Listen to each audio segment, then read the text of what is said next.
In Matteus 7 vers 7 sê hy, bid en vir julle sal gegee word, soek en julle sal vind, klop en vir julle sal oopgemaak word.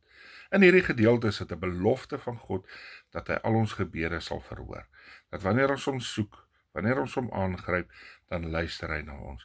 En ek kan in my lewe en elkeen van u kan getuig, hoeveel gebede het die Here al verhoor in jou lewe. Maar baie keer hoor ek mense sê, ek bid en ek kry nie.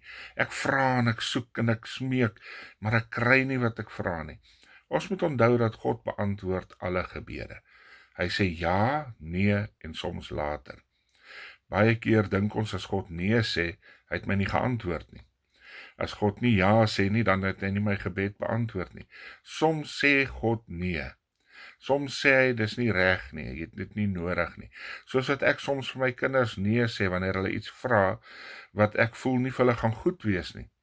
Baie keer sê die Bybel sê ook vir ons dat julle het nie, want julle bid verkeerd. Wat is verkeerd bid? Verkeerd bid is nie die verkeerde woorde of die verkeerde rympie nie. Verkeerd bid beteken dat jy vra iets wat buite God se wil is, teen God se woord is, iets wat God nie behaag nie.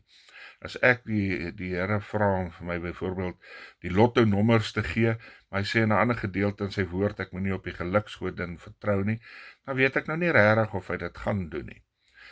En so moet ons weet dat God beantwoord ons gebede. Ons moet aanhou bid. Daar's ook tye wat ons gebede bietjie verhinder word deur die vyand. Ons sien Daniël was 'n voorbeeld daarvan, waar sy gebed vir 21 dae verhinder was. En dan het die ou mense in die ou dae gepraat van om deur te bid. Met ander woorde om te bid tot die deurbraak kom, om te bid tot die uitkoms kom. Ek dink baie keer gee ons so maklik op. Ek vra, maar ek bid nie aanhoudend tot ek 'n deurbraak kry nie. Ek het nou die aand was ek bietjie siekerig geweest en ek het gebid en gebid en gebid, tot ek gevoel het in die gees, daar het 'n wonderwerk gebeur en die genesing het plaasgevind. Ons moet soms aanhou bid en die Here aangryp, maar ons moet nie ophou om te bid nie. Hy sê bid sonder ophou, bid gedurig, en so praat hy aanhoudend oor gebid. Daar's krag in gebed, maar ons moet onthou ook dat die Here sê soms nee, en soms sê hy ook later, maar hy beantwoord al ons gebede.